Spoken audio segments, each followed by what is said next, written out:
Dalam nama Yesus. Shalom, saya Yuswa Tegeriono, mahasiswa Ilmu Komunikasi Universitas Kristen Satya Wacana akan menyampaikan 3-minute thesis dengan judul Untuk Apa Belajar?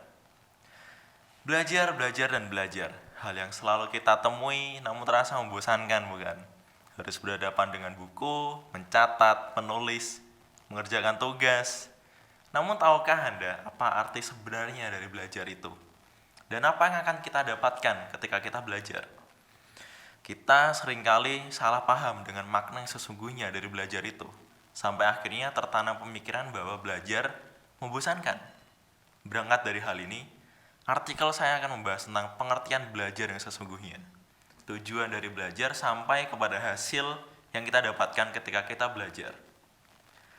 Menurut para ahli, belajar bukan hanya sekedar membaca, menulis atau mengerjakan tugas, namun lebih daripada itu. Belajar menekankan kepada kondisi kita dalam memahami sesuatu sehingga kita mendapatkan hal yang baru. Dengan demikian, akan ada perkembangan dalam diri kita dalam hal kognitif, afektif, dan juga psikomotorik.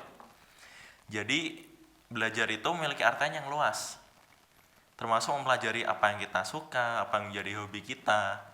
Itulah yang ditekankan oleh Bapak Menteri Pendidikan Nadiem Makarim dalam sistem pendidikan kita saat ini.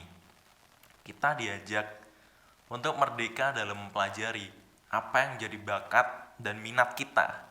Dari awalnya kita yang nggak tahu apa-apa, kita yang nggak punya skill, menjadi memiliki rasa ingin tahu, termotivasi, tertarik akan sesuatu, kemudian kita mulai memikirkannya dan kita mencobanya, sampai akhirnya kita bisa menguasainya. Itu tahapan dari belajar, yang ternyata tidak semembosankan yang kita pikirkan selama ini.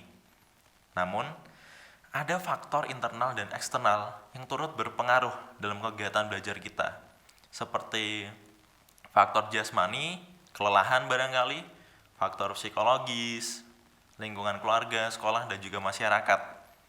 Dengan belajar, kita akan mengalami perubahan secara kognitif, afektif, dan juga psikomotorik, yang menandakan tujuan belajar kita telah tercapai. Dengan belajar, kita akan mendapatkan hal yang baru, dan kita akan terbebas dari belenggu kebodohan. Demikian penyampaian 3-minute thesis dari saya. Saya Yuswa Tegeriono, sekian dan terima kasih.